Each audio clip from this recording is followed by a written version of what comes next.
तो ये मंच मेरे लिए उतना ही नया है जितना मैं नया हूँ।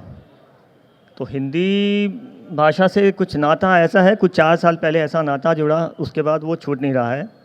हालांकि मैं बिज़नेस में हूँ, लेकिन बहुत कम समय मिलता है लिखने का। मेरी लिखी कुछ किताबें हैं, उनमें से कुछ ख्याल कह सकते हैं, विचार कह सकते हैं, वो मैं आपके सामने पेश करना चाहूँगा।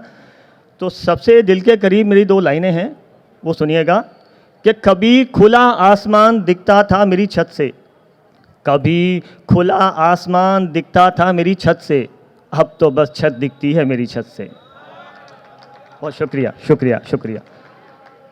एक आजकल के ज़माने में एक बात बहुत सटीक बैठती है, तो कुछ विचार थे मेरे, आप सुनिएगा कि झूठी शान के लिए परेशान घूमता है, झूठी शान के लिए परेशान घूमता है, हर आदमी आदमी के काम पूछता है, कपड़ों पे छपे निशान ढूंढता है, खुद है झूठा पर सच्चा इंसान ढूंढता है।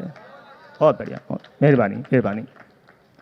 एक कलमकार, एक कवि अपने कमरे को कैसे सजाएगा, उस पर कुछ लाइनें हैं, आप सुनिएगा कि मेरे कमरे को आज सजाऊंगा मैं, कहीं कलमें तो कहीं किताबें रख जाऊंगा मैं, स्याही की खुशबू से कमरे को मेरे महकाऊंगा मैं, बिखरे पन्नों की बना चादर बिस्तर को सजाऊंगा मैं, कुछ गज़लें लिख मौन दीवारों पे आवाज़ उन्हें दे जाऊंगा मैं, मेरे कमरे को आज सजाऊंगा मैं। शुक्रिया, शुक्रिया। कुछ लाइनें माँ के ऊपर। जाने माँ को कैसे पता चल जाता है, होता हूँ निराश जब फ़ोन माँ का आ जाता है, पूछती है माँ मुझसे कोई गम तो नहीं सताता है, कहना तो चाहता हूँ ठीक हूँ मैं माँ, पर माँ से झूठ पे तो नहीं कहा जाता है।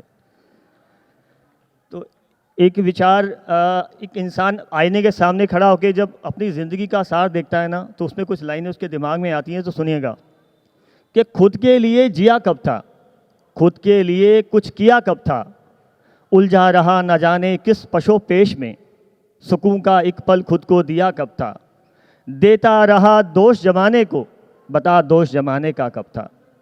बहुत बढ़िया, मेहरबानी, शुक्रिया।